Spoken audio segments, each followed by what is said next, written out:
All right, thank you. Can you confirm that you can hear me, please?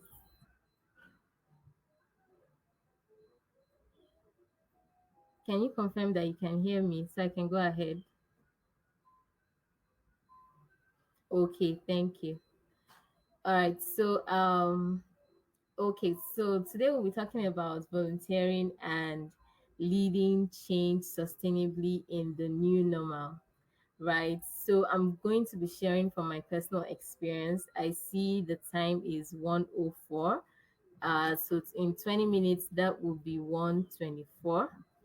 So I'm going to try to round up in exactly 20 minutes. So today I'll be talking about volunteering and leading change sustainably in the new normal.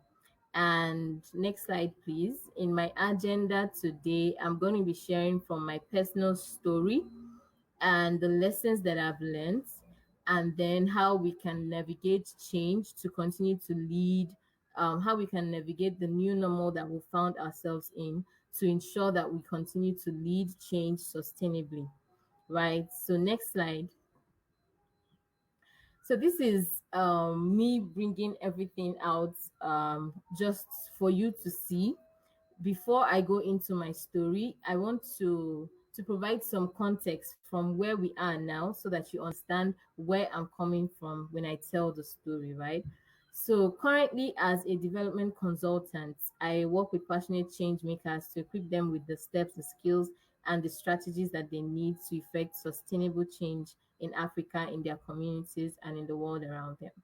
As an infant health advocate, I equip expectant mothers with the skills, the knowledge, and the resources to promote newborn care and to promote the health and well-being of their babies. I also provide healthcare centers in underserved communities to ensure that these women have access to the healthcare that they need in the time surrounding birth, to make sure that we're giving every infant an opportunity to survive and thrive because they deserve it.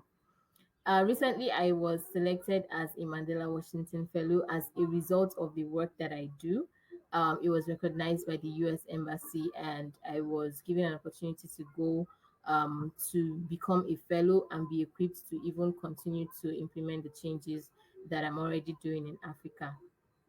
I'm also a recipient of the US Grant Award, the Ambassadorial US Grant Award. I won that in 2018 when we were implementing a project that involved providing a healthcare center in a community that had no access to healthcare whatsoever. We worked with the US Embassy on that project. I'm also a recipient of the NYSC Honorary Award. This was also as a result of a project that I did in 2014, also providing healthcare center in an entirely different community to also ensure that these mothers have access to the healthcare that they need in the time surrounding birth. So I did that working with SCC Nigeria Limited. That was a construction company in Africa, in Nigeria. I am currently the executive director of the AIGK company. The AIGK company is a social impact hub that I started out of my passion for equipping change makers with the skills that they need to implement sustainable change in Africa. I am the founder Thriving Up Initiative. It's also an organization that I formed out of my passion to see newborns thrive and provided with an enriched environment that fosters healthy growth and development. I've been featured on Leading Ladies Africa because of the work that we do in promoting newborn health. I've also been featured on several TV and radio shows because of the work that we do. Now, I did that for you to know, to understand where I'm coming from now when I start to share my story. So, next slide, please. Now, how I became a passionate change maker, right? So, it's one thing to be a passionate individual, and it's another thing to be a passionate change maker, right? The fact that you are passionate about something doesn't qualify you to be a change maker. What qualifies or makes you a change maker is the fact that you go beyond passion and you start to take specific actions towards addressing societal challenges, towards leading change and towards leading change sustainably. That's what makes you a change maker. So I'm very intentional when I say how I became a passionate change maker, right? So all of that I read before this slide when was not the situation 6 years before now, right? All of that happened in the space of 6 years. And that was because they all happened as a result of me identifying something I was passionate about and going ahead to do something about that thing that I was passionate about. So all of this happened as a result of me identifying something that I was passionate about and going further and going ahead to say I wanted to create systems, I wanted to create structures that would allow me start making a difference in society. So my passion, I'm very passionate about infants. My organization is built around providing the health, promoting the health and well-being of babies. Now, my passion for infants began after I had my first daughter. That was years back. I think in 2012 thereabouts. When I had her, when I took in for her, when I was still pregnant for her, at about 8 months, I realized that I was going to have a baby, and I knew next to nothing about caring for newborns. I knew next to nothing about promoting the health and well-being of babies, right?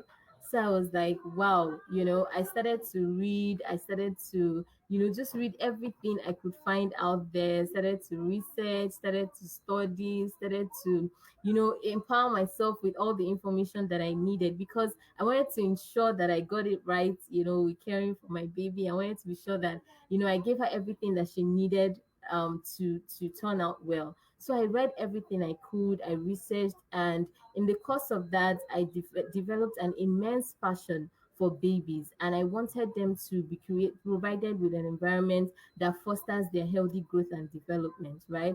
So in the course of that, because of all the knowledge that I had, I'll be giving advice to young mothers like myself. They will come and be asking me, oh, something is happening to my baby. What do I do? In fact, at some point, they started referring to me as a doctor. And I was like, no, I'm not a doctor. I just, happen to have so much information on this because I did a lot of research.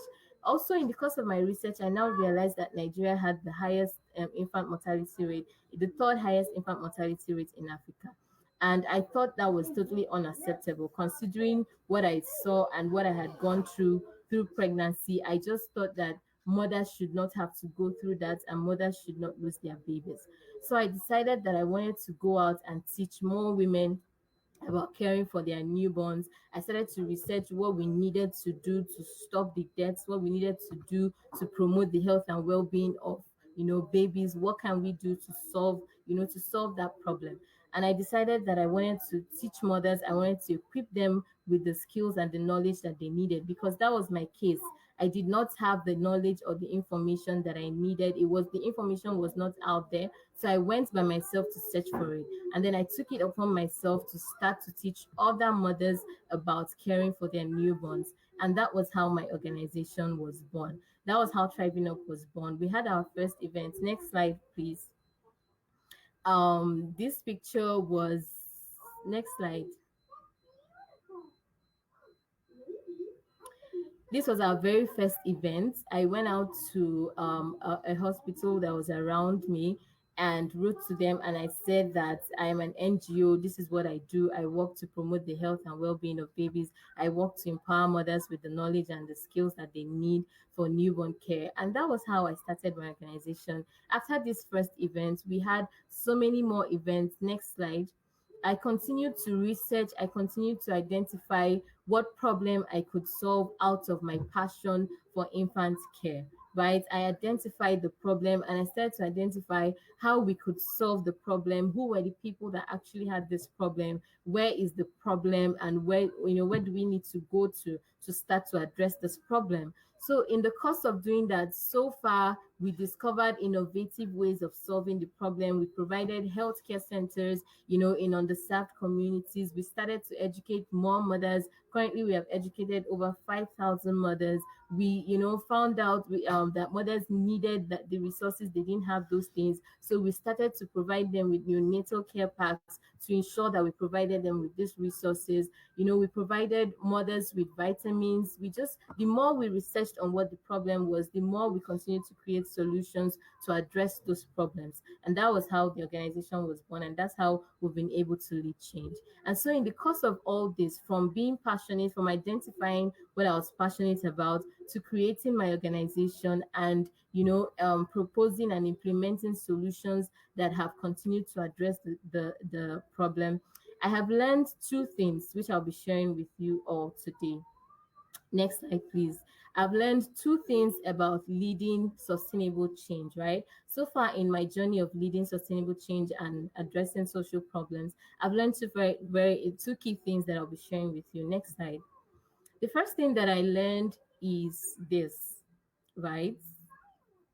The first lesson that I learned is that the ability to create and sustain real change is a function of five factors, which I call the five components of change. Right? Next slide, please. The ability to create and sustain real change that impacts on the benefactors, real change that the people that have the problem can feel, is dependent on five key factors, right? Five factors which I call the components of change. One of them, the first one is focused intentionality, right? The second one is research, right? The third one is partnerships and strategy. And the fourth one is global relevance, and the other one is action bias, right? Now, if you are listening to my story, you will see that all of these five components were present, and I'm going to be talking about each of them to show you how each of them work and how they help us lead sustainable change, right? So next slide. Firstly, focused intentionality. Now, focused intentionality is basically about, it begins with identifying a specific problem. The first step to leading change is identifying a problem in society that you can solve, right? So leading sustainable change begins with focused intentionality. It begins with identifying a specific problem in society and pursuing it with everything in you, never losing a crystal picture of the outcome that you are fighting for, right? Now, when we talk about creating change, change is about bridging the gap between a current state and a desired state. It means that there is a disparity between what you have at hand and what you desire. Now, creating change is simply about addressing the challenge, the problem that is in between the current state and the desired state, the state that you desire, right? So what you do to fix that problem is how you create change. Now, for you to do that, you need to be focused, you need determination, you need intentionality. You need to be intentional about identifying the problem. You need to be focused on the change that you want to create. What is the desired state? For you to effectively create change, you have to have a clear picture of the desired state that you are trying to create. You're moving from the current state to a desired state. So you must have that clear picture, and you must have it within focus every step of the way, so that everything that you're doing will be channeled to achieving that picture of the desired state that you see, that picture of the change that you desire to see in society. So that is focused intentionality. It's about keeping in picture, within focus, a clear picture of the change that you desire to achieve. And that begins with identifying a problem that you want to solve and that you want to, make a difference in. The second thing, I'm going to move really fast. The second thing is the second component of change. Next slide, please. The second component of change is research, right? I have a quote here that says, if you don't question systems and standards, you cannot innovate, you cannot solve a problem, you cannot identify new ways of doing things. If you don't question, you have to ask questions, you have to research, why do we have this problem? Why does this problem exist? Who are the people that have this problem? Why do they have this problem? You have to start to research, do a root cause analysis, find out what are the other underlying causes, of this problem. So if you don't question these systems, change is the ability to see differently. The leaders that create sustainable change are the leaders that are able to see differently, to ask questions, to to probe why the current situation is the way it is and what can be done to achieve the desired state, right? Next slide, please. So research is a very key component, is an inevitable component of sustained change, right? You must ask questions, and to lead sustainable change, you must work with data. Right now, if we're playing the mastery game, we cannot work without data. You cannot be mediocre, right? You must have data. You must have evidence driven information, evidence based practices, what you're doing, what has informed the solution that you're preferring to that problem, right? What's informed that solution that you're preferring? Have you asked questions? Did you do a research? What is the cause of the problem? Who has the problem? Where is this problem? You need to work with data, right? A data driven strategy lays the foundation for repeatable, achievable results that paves the way for sustainable change, right? Now, sustainable change is about identifying what works and applying that strategy repeatedly to achieve that change that you want to desire, that you desire to achieve, right? So you must use data now helps you to lay a foundation for the steps that you can now start to take to address those problems. And getting data is not a big deal. It's not rocket science. Data is that we want to provide we want to do a seminar on exclusive breastfeeding for 30 women, right? But before we do the seminar, we do a pre-test, and we ask them some questions about breastfeeding before we teach them, so we ascertain their knowledge level about breastfeeding, right? So now when we now teach them about it, we ask them those same questions that we asked them at first, to see if there's a difference in their responses. Now, if their response is better, it means that because of the training that we did, they have gotten more information. They are now more knowledgeable about breastfeeding. There you have your data. You say, before we came into the community, 36 out of 50 women had no information about breastfeeding. But by the time we were done with the lecture, 36 or up to 48 of them could describe what breastfeeding was and made up their minds that they were going to breastfeed. That's data. Data is simply finding out what is on ground, right? What is on ground? What is the situation on ground? Before you start to prefer your solutions, is to ask questions. Is this really a problem? And how is this problem affecting you? So research is an inevitable component of sustained change. You must work with data. You are playing the mastery game. So you must work with data. You will not, play it like a mediocre in the game. Right? Next slide, please.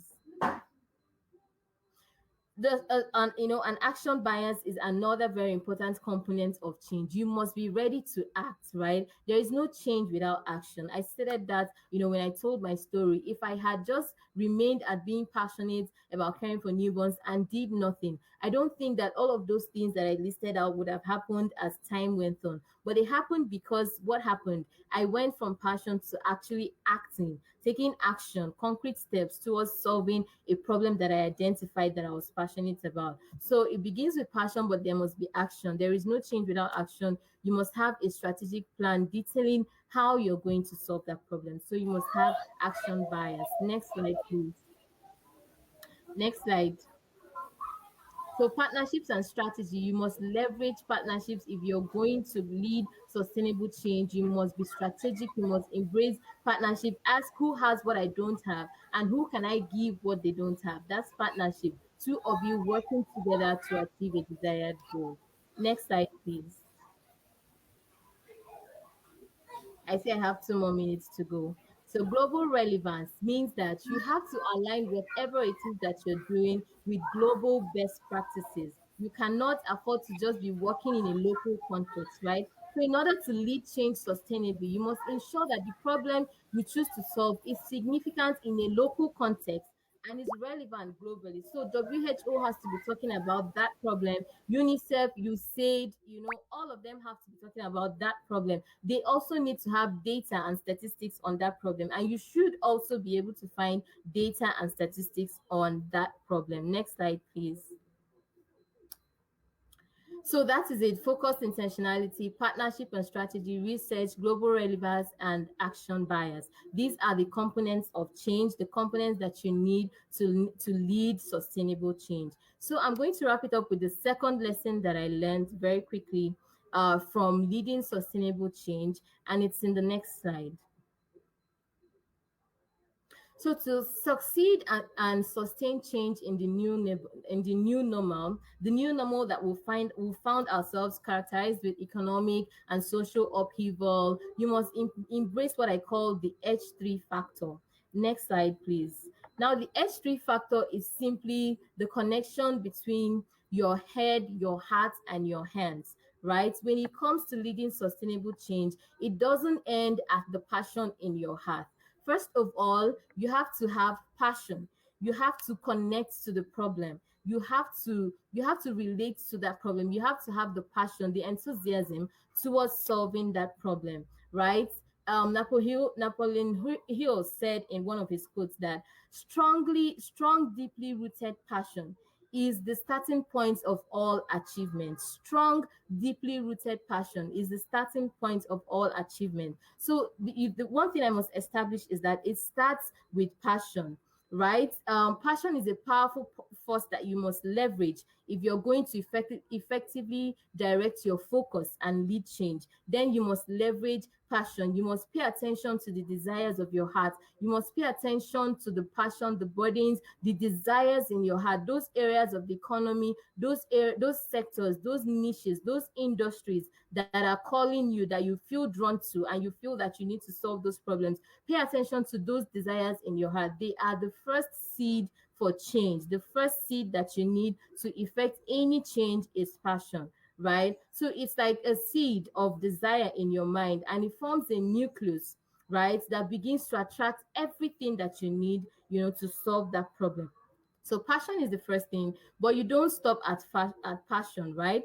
Even more powerful than focus is that passion in your heart. It has the power to command your focus. It has the power to direct you to where you should be paying attention to. It has the power to direct you to where you should channel your energy, where you should channel your resources, where you should channel your attention. And then focus. Remember, we talked about focused intentionality, but it begins with, first of all, identifying the passion in your heart and what burns in your heart. Now, once you identify it, you bring your head to the game. When you're solving problems in Africa, you don't just come with your heart. You bring your heart and you bring your head. Now, when you bring your head, this is where you begin to devise strategies that enables you solve the problem. This is where you begin to create systems and structure around your passion. Once you've brought your heart to the game, you bring your head to the game as well. Now, in your head is where you devise the strategies, your action plan. I speak a whole lot about strategic planning in my online course, which is very available on my website. If you go there, you would see